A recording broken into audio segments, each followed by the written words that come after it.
Today I am going to discuss about convergent evolution and analogy. So what is analogy?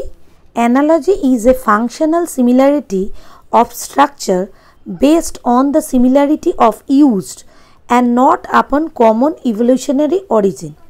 তাহলে analogy হলো functional similarity of structure, মানে কিছু অঙ্গের functional similarity মানে কিছু অঙ্গ একই কাজ করছে based on the similarity of use and not আপন কমন ইভলিউশনারি অরিজিন। কিন্তু ওই যে প্রাণীগুলোর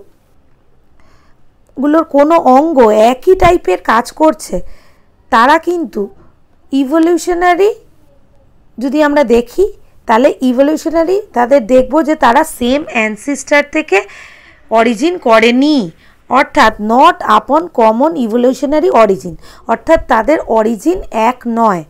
অর্থাৎ অ্যানালজি বলতে বোঝাচ্ছে যে কিছু প্রাণী কিছু অঙ্গের বা কিছু অর্গ্যানসের ফাংশন একই, কিন্তু যদি আমি ওই প্রাণীগুলোর অরিজিন দেখি দেখব যে তাদের অরিজিন কিন্তু সেম নয়, অর্থাৎ কমন ইভলিউশনারি অরিজিন ডিস্টিংক্ট।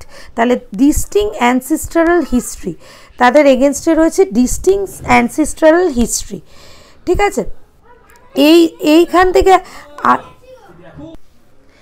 এখানে দেখো analogy happens due to convergent evolution, অর্থাৎ এক্ষেত্রে আমরা দেখছি কি কিছু অঙ্গের ফাংশন একই বা কিছু প্রাণীর কিছু অঙ্গের ফাংশন একই, কিন্তু এদের যদি উৎপত্তি দেখি তাহলে ইভলিউশনারি অরিজিনটা কিন্তু ভিন্ন। অর্থাৎ এরকম যদি ছবিটা হয় কনভার্জেন্ট ইভলিউশন মানে অভিসারী অভিব্যক্তি, বাংলাতে একেই বলে অভিসারী অভিব্যক্তি। সেটা কীরকম, এখানে ধরো বিভিন্ন জায়গা থেকে অরিজিন কিন্তু একই ফাংশন করছে, এরকম ছবিকে বলবো আমরা অভিসারী। আমরা আলোর ক্ষেত্রেও এটা জানি।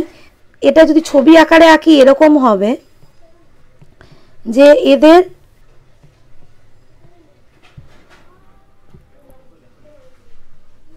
এখানে ছবিটা যদি দেখানো যায় এরকম হবে। এখানে মানে এদের উৎপত্তি বিভিন্ন, মানে এরা কিন্তু এভলিউশনারি ট্রিতে একই ট্রির মধ্যে বিলং করে না, এদের ইভলিউশনারি অরিজিনটা বিভিন্ন কিন্তু এরা একই কাজ করছে, এরকম এটাকে আমরা বলি অভিসারী। ঠিক আছে, তাহলে analogy happens due to convergent evolution. আর আগের দিন আমরা পড়েছিলাম homology happens due to divergent evolution. সেটা কেন আগের দিন পড়েছিলাম কি যে এদের উৎপত্তি একই কিন্তু ওরা বিভিন্ন রকম কাজ করছে, উৎপত্তি একই সেই জন্য স্ট্রাকচারাল সিমিলারিটি দেখেছিলাম কিন্তু ওদের কাজ কি ভিন্ন। তাহলে এটা ছিল homology as well as divergent evolution, আর এটা হলো analogy as well as convergent evolution. Analogy মানে বাংলাতে একেই বলে সমবৃত্তীয় অঙ্গ, বাংলাটা এখানে লিখে দিচ্ছি। অ্যানালজি মানে সমবৃত্তীয়, আর কনভার্জেন্ট মানে হচ্ছে আমাদের অভিসারী অভিব্যক্তি, অভিসারী অভিব্যক্তি। আর আগের দিন যে পড়েছিলাম এটা হোমোলজি অর ডাইভার্জেন্ট ইভলিউশন, সেটা মানে কি সমসংস্থ অঙ্গ, সমসংস্থ, আর এটার ইভলিউশনটা ছিল অপসারী অভিব্যক্তি। বোঝা গেছে? তাহলে দেখো এই যে এটা বক্স করে দিচ্ছি,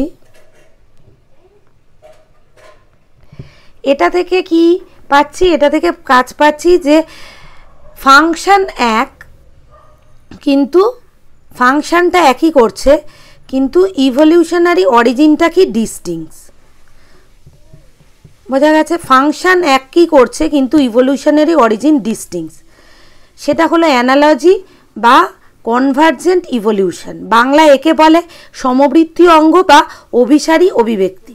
আরেকটা জিনিস যেটা পড়েছি সেটা হলো হোমোলজি এবং ডাইভার্জেন্ট ইভলিউশন, মানে তাদের উৎপত্তিগতভাবে একই, মানে ইভলিউশনারি অরিজিন এক, কিন্তু তারা ফাংশনটা বিভিন্ন রকম করছে। অর্থাৎ অঙ্গগুলোর স্ট্রাকচারাল সিমিলারিটি রয়েছে, কিন্তু তারা বিভিন্ন পরিবেশে যেহেতু রয়েছে সেজন্য অ্যাডাপ্টেশনের জন্য বিভিন্ন রকম ফাংশন করছে, অর্থাৎ তাদের উৎপত্তি এক কিন্তু তারা বিভিন্ন রকম কাজ করছে। সেটা হলো হোমোলজি বা ডাইভার্জেন্ট ইভলিউশন বা সমসংস্থ অঙ্গ বা অপসারী অভিব্যক্তিকে নির্দেশ করে। ঠিক আছে, তাহলে এই দুটো হলো basic difference.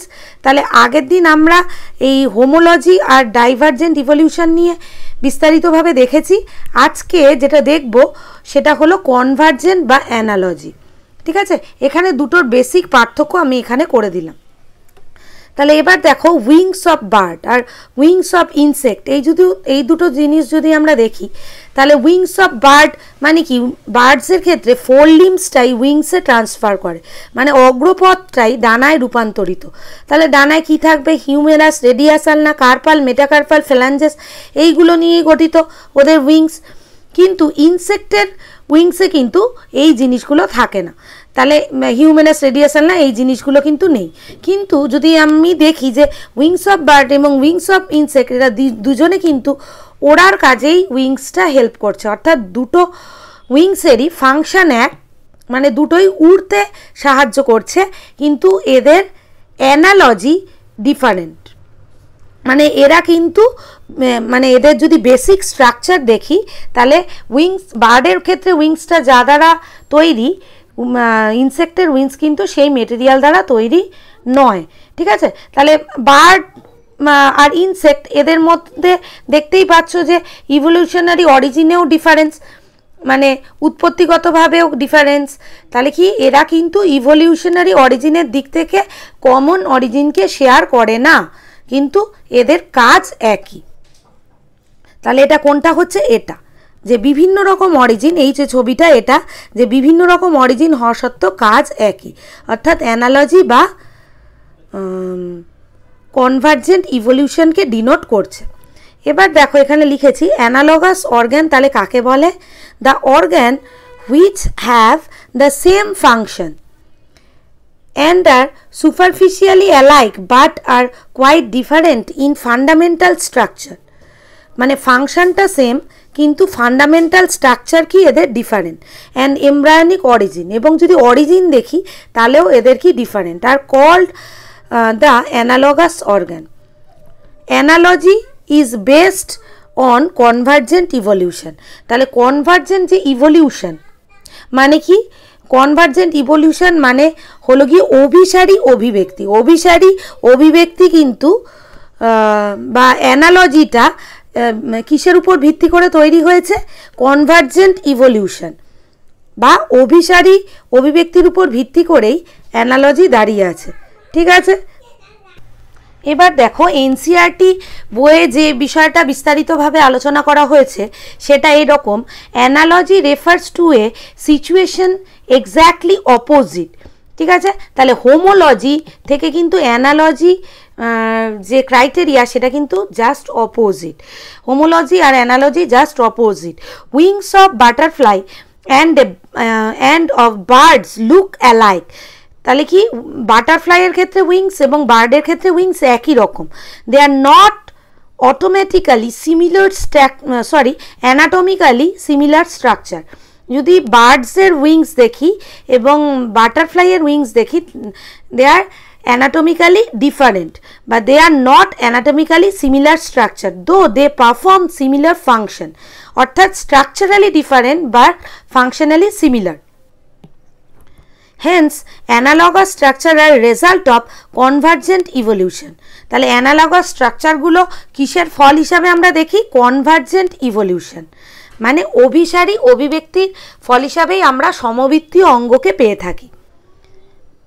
Different structure involving for the same function, তাহলে অ্যাকচুয়ালি কি ডিফারেন্ট স্ট্রাকচার কিন্তু এটা ইনভলভ হচ্ছে ফর দ্য সেম ফাংশনের জন্য, and hence having similarity. Other example of analogy are the I of octopus and of mammals or the flipper of penguin and dolphins. তাহলে এদের মধ্যেও দেখতে পাচ্ছি আমরা যে এখানে এক্সাম্পল হিসাবে দেখেছি analogy are the I of octopus and of mammals. ঠিক আছে, তাহলে এটাও কি পরস্পর সমবৃত্তীয় অঙ্গ। সেরকমই দেখো the flipper of penguin and dolphin, এটাও কি পরস্পর সমবৃত্তীয় অঙ্গ। One can say that it is similar habitat that has resulted in selection of similar adaptive feature in different groups of organism. এখানে আমরা যে উদাহরণগুলো পেলাম তারা কিন্তু ডিফারেন্ট গ্রুপ থেকে বিলং করে, কিন্তু তারা যেহেতু একই পরিবেশে অভিযোজিত হয়েছে সেই জন্য তাদের যে অঙ্গ প্রত্যঙ্গগুলোর ফাংশন একই পরিবেশে অভিযোজিত হওয়ার জন্য, মানে তারা একটাই পরিবেশে অভিযোজিত, মানে ধরো জলজ পরিবেশে অভিযোজিত হওয়ার দরুন বা বড় পাচ্ছন্ন পরিবেশে অভিযোজিত হওয়ার দরুন তারা একই রকম ফাংশন করছে, কিন্তু তারা স্ট্রাকচারালি কি different group of organism but towards the same function. তাহলে এক কথা আমরা কি পাচ্ছি যে তারা ডিফারেন্ট গ্রুপ থেকে বিলং করছে, কিন্তু তাদের অঙ্গ প্রত্যঙ্গগুলোর ফাংশন কি সেম। এরকম দেখো প্ল্যান্টের ক্ষেত্রে একটা উদাহরণ দিয়েছে সুইট পটেটো, যেটা কি না রুট মডিফিকেশন। সুইট পটেটোর ক্ষেত্রে এটা কিন্তু একটা রূপান্তরিত বা পরিবর্তিত মূল, ঠিক আছে, সুইট পটেটো বা মিষ্টি আলু। অ্যান্ড দ্য পটেটো, এমনি যে নর্মাল পটেটো সেটা কিন্তু স্টেম মডিফিকেশান, মানে সেটা একটা রূপান্তরিত stem, is another example of analogy. তাহলে এটা হলো অ্যানালজির আরেকটা এক্সাম্পল। সুইট পটেটোর ক্ষেত্রে ওটা হলো রুট, আর নর্মাল পটেটো সেটা হলো স্টেম, কিন্তু দুটোই স্ফীত একটা অংশ, সেটা কি ভবিষ্যতে খাবার সংগ্রহ করে রাখার জন্য তাদের এরকম আকৃতি হয়েছে, কিন্তু আসলে সুইট পটেটো একটা মডিফাইড রুট এবং নর্মাল পটেটো একটা মডিফাইড স্টেম। তাহলে তাদের কি অরিজিন একটার ক্ষেত্রে দেখতে পাচ্ছি একটা হচ্ছে রুট আর একটার ক্ষেত্রে স্টেম, কিন্তু তারা সেম ফাংশন করছে, সেম কাজ করছে, মানে ভবিষ্যতের জন্য খাদ্য সংগ্রহ করে রাখার জন্য তাদের এরকম দেহাকৃতি হয়েছে, অর্থাৎ ফাংশন সেম কিন্তু স্ট্রাকচারালি ডিফারেন্ট, স্ট্রাকচারালি একটা রুট একটা স্টেম। তাহলে এটা হলো প্ল্যান্টের ক্ষেত্রে এক্সাম্পল অফ অ্যানালজি। এখানে দেখো ইনসেক্ট উইংস আর বার্ডস উইংসকে দেখানো হয়েছে। ইনসেক্ট উইংসের দেখো 4 উইংস, হাইন্ড উইংস দেখতে পাচ্ছ, আর এখানে বার্ড উইংসে দেখো হিউমেরাস, রেডিয়াস আলনা, কার্পাল এই অংশগুলো দিয়ে তৈরি। তাহলে এরা কি দেখতে পাচ্ছি যে স্ট্রাকচারালি ডিফারেন্ট কিন্তু এদের ফাংশন সেম, দুটোই কিন্তু দুটো উইংসই ওড়ার জন্য ব্যবহৃত হচ্ছে, কিন্তু এরা স্ট্রাকচারালি কি ডিফারেন্ট, সেই জন্য এরা কি analogous organ, and insect wings and a bird wings. তাহলে এখানে দেখো যে ইনসেক্ট এবং বার্ড উইংস কিভাবে analogous organ. The wings of an insect and the wings of birds are analogous organ. Both these organs are used for flying in the air, but they are very different in structure. An insect wings is an extension of the integument, whereas a bird wings is formed of limb bones covered with flesh, skin and feather. তাহলে কি বুঝলাম যে ইনসেক্টের উইংটা extension of ইন্টেগুমেন্ট, মানে ত্বকেরই একটা extension of ইন্টেগুমেন্ট। সেক্ষেত্রে bird উইংসটা আমরা দেখতে পাচ্ছি যে 4 লিম্বসটা এখানে উইংসে রূপান্তরিত হয়েছে এবং with flesh and skin and feather এর মধ্যে রয়েছে, অর্থাৎ এখানে হিউমেরাস, রেডিয়াস আলনা, কার্পাল, মেটাকার্পালকে আমরা দেখতে পাচ্ছি। The superficial similarity of this organ is due to adaptation of flying rather than to inheritance from a common ancestor. তার মানে কি এদের ক্ষেত্রে কিন্তু কোনো কমন অ্যানসেস্টার নেই, মানে এদের পূর্বপুরুষ কিন্তু সেম নয়। পূর্বপুরুষ সেম না হওয়া সত্ত্বেও এরা কি দুটো উইংসই ফ্লাইংয়ে হেল্প করছে। Each has evolve from separate ancestral population as a means of more efficient mode of locomotion. দুজনের যদি অ্যানসেস্ট্রাল দেখি, মানে দুজনের যদি পূর্বপুরুষ দেখি, তারা কিন্তু সেপারেট, কিন্তু তারা লোকোমোশনের জন্য উইংসকে ব্যবহার করছে for flying. Similarity developed in distinctly related group, অর্থাৎ এক্ষেত্রে সিমিলারিটি ডেভেলপ করেছে যারা ডিস্টিংক্টলি রিলেটেড, মানে অনেক দূর দূর সম্পর্কের আর কি। ইভলিউশনারি এদের ক্ষেত্রে কোনো রিলেশনশিপ নেই। As an adaptation for the same function is called analogy or convergent evolution. মানে এক্ষেত্রে আমরা দেখতে পারলাম কি দুটো ডিস্টিংক্টলি লিঙ্কড স্পিসিস, মানে এদের পূর্বপুরুষের মধ্যে কোনো সম্পর্ক নেই, কিন্তু তারা অ্যাডাপ্টেশন মানে দুজনই ওড়ার জন্য এদের উইংস আছে, কিন্তু উইংসের গঠনেরও কোনো পার্থক্য নেই। তাহলে এই সব কিছু সামারাইজ করলে আমরা পাই যে উইংস ফ্লাইংয়ে হেল্প করছে, এইটুকু সিমিলারিটি এখানে রয়েছে, মানে ফাংশনালি সিমিলার, অর্থাৎ এদের কাজ সেম, কিন্তু এরা স্ট্রাকচারালি ডিফারেন্ট, অর্থাৎ এরা analogous organ as well as convergent evolution, অর্থাৎ এরা সমবৃত্তীয় অঙ্গ যেহেতু একই কাজ করছে এবং অভিসারী বিবর্তনকে ডিনোট করছে। অভিসারী, অভিসারী মানে আরেকবার ছবিটা এঁকে দিচ্ছি। অভিসারী কি মানে এরকম এদের অরিজিন এক নয় কিন্তু একই কাজ করছে, এটা হলো অভিসারী।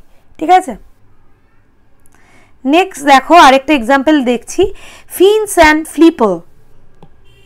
The pectoral fins of fish and the flipper of dolphin are flattened organ use for swimming.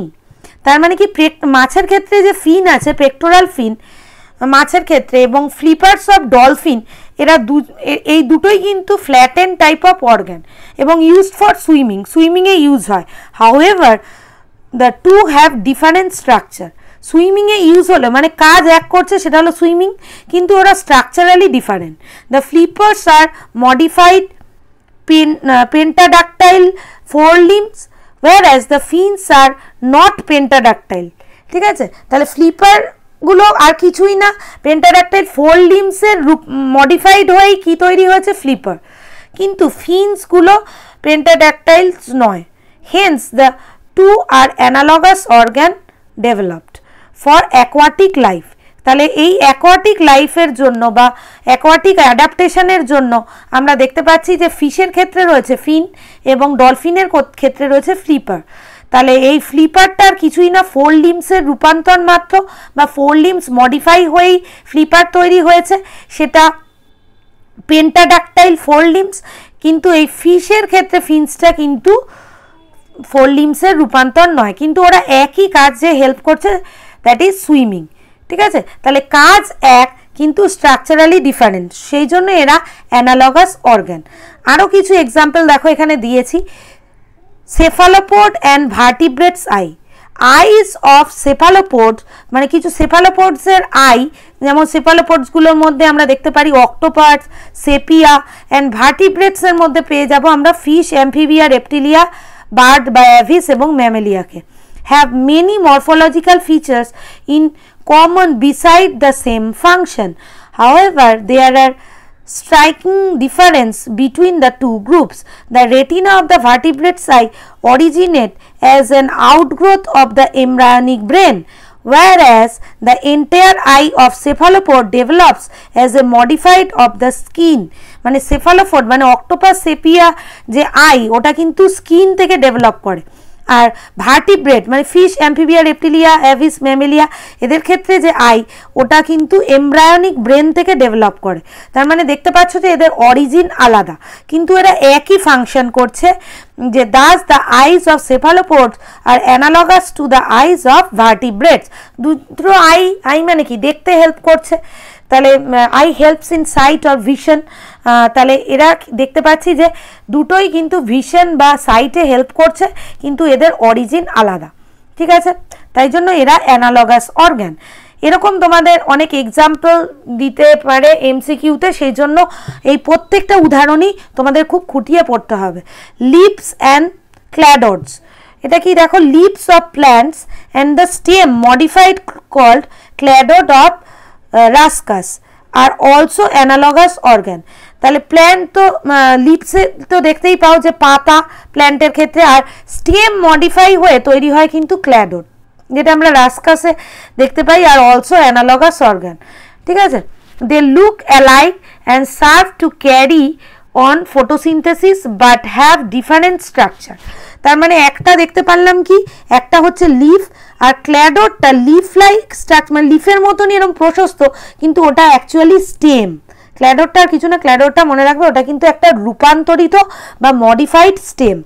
দুটোই কি ফটোসিনথেসিসে হেল্প করে, মানে সালোক সংশ্লেষে, কিন্তু মানে কাজ এক, দুটোই একই কাজ করছে, সালোক সংশ্লেষ বা ফটোসিনথেসিস, কিন্তু বাট হ্যাভ ডিফারেন্ট স্ট্রাকচার। এখানে দেখো tuberous root and potato, sweet potato and potato are modified for food storage. However, sweet potato is an underground tuberous root, whereas potato is an underground tuberous stem. তাহলে normal যে পোটাটো বা আলু সেটা কিন্তু underground modified stem, মনে রাখবে। আর লাল আলু বা মিষ্টি আলু বা রাঙা আলু যেটাকে বলি সেটা কিন্তু আন্ডারগ্রাউন্ড টিউবেরাস রুট। তার মানে দেখতে পাচ্ছ যে একটা হচ্ছে রুট আর একটা হচ্ছে স্টেম। তার মানে কি এদের অরিজিন ডিফারেন্ট, কিন্তু এরা একই ফাংশন করছে। কি ফাংশন? যে ফর ফুড স্টোরেজ, এরকম দেহাকৃতি কেন হয়েছে? ফর ফুড স্টোরেজ বা ভবিষ্যতের জন্য খাদ্য সংগ্রহ করে রাখার জন্য। সেই জন্য therefore the two are analogous organ. ঠিক আছে, নেক্সট দেখো sting of honeybee and scorpion are analogous structure. The honeybee sting is a modification of its ovipositor which helps in eggs laying, while stings of scorpion is the modified last abdominal segment. ঠিক আছে, তার মানে দেখতে পাচ্ছ যে তোমরা দেখতে পেলে যে হানিবির ক্ষেত্রে যে স্টিং সেটা আর কিছুই না, মডিফিকেশন অফ ইটস ওভিপোজিটার, মানে ওটা অ্যাকচুয়ালি মডিফাইড ওভিপোজিটার, যেটা কিনা হেল্প করে ইন এগ লাইনিং। আর স্টিং অফ স্করপিয়নের ক্ষেত্রে তোমরা যেটা দেখতে পাচ্ছ ওটা আর কিছুই না, মডিফাইড হলো কিসের মডিফিকেশন? অ্যাবডোমিনাল সেগমেন্টের। তার মানে কি দুটো অরিজিন আলাদা, কিন্তু sting of this two arthropod species however perform similar function, কিন্তু স্টিং একই ফাংশন করছে দুই ক্ষেত্রে। নেক্সট দেখো stem tendrils and passiflora, same standings of passiflora and the leaf tendrils of Pisum sativum are analogous structure. এই যে আকর্ষ জানো তো সেইটার কথাই বলছে, এরা দুটো কিন্তু অ্যানালগাস। কেন?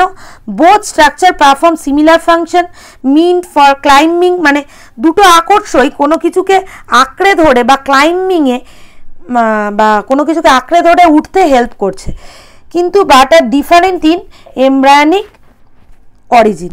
ঠিক আছে, এটা হলো গিয়ে স্টেম টেন্ড্রিল আর এটা হচ্ছে লিফলেট টেন্ড্রিল। মানে কি পাইসাম সেটা মানে মটর গাছের ক্ষেত্রে যেটা দেখতে পাই সেটা মটর গাছের কিন্তু পত্রাকর্ষ, অর্থাৎ পাতাটা আকর্ষে রূপান্তরিত হয়েছে, সেই জন্য একে বলা হয়েছে লিফলেট টেন্ড্রিলস, মানে পাতাটা আকর্ষে রূপান্তরিত। বুঝতে পেরেছ? আর প্যাসিফ্লোরার ক্ষেত্রে যেটা দেখতে পাচ্ছি ওটা কাণ্ডটা আকর্ষে রূপান্তরিত হয়েছে, কাণ্ডাকর্ষ, কাণ্ডটা আকর্ষে রূপান্তরিত। কিন্তু দুই ক্ষেত্রেই এটা লিফলেট টেন্ড্রিল হোক আর এটা স্টেম টেন্ড্রিল হোক, মানে দুটোই অ্যাকচুয়ালি আকর্ষ আর দুটোই কি ক্লাইম্বিংয়ে হেল্প করছে। ঠিক আছে, the existence of analogous organ is satisfactorily explained by the concept of evolution. Analogous organs have developed in the evolutionary process through adaptation of quite different organism to similar mode of life. ঠিক আছে, তাহলে আমরা এখানে দেখলাম যে different organism রয়েছে, কিন্তু তারা একই পরিবেশে যেহেতু রয়েছে সেই জন্য ওদের যে অর্গান বা সিস্টেমগুলো সেই পরিবেশে থাকার জন্য অ্যাডাপ্টেড। তাহলে এক্ষেত্রে দেখলাম যে অরিজিন ডিফারেন্ট হওয়া সত্ত্বেও এরা কি রয়েছে, একই রকম ফাংশন করছে। এরা কিন্তু বিভিন্ন রকম অরিজিন কিন্তু একই রকম ফাংশন করছে, সেই জন্য এই আর এটা কি এটাও এক টাইপের ইভলিউশনকে ডিনোট করে, সেটা হলো কনভার্জেন্ট ইভলিউশন বা অপসারী অভিব্যক্তি। ঠিক আছে, অর্থাৎ এখান থেকে আমরা বুঝলাম যে অ্যানালজি বা অ্যানালগাস অর্গান কাকে ডিনোট করে? Convergent evolution. অর্থাৎ আমরা আরও যদি বাংলায় বলি তাহলে বোঝায় যে সমবৃত্তীয় অঙ্গ, অর্থাৎ এই অঙ্গগুলো যে আমরা দেখলাম এতক্ষণ যে এদের কাজ একই, সমবৃত্তীয় অঙ্গ অ্যাকচুয়ালি অভিসারী অভিব্যক্তিকেই নির্দেশ করে।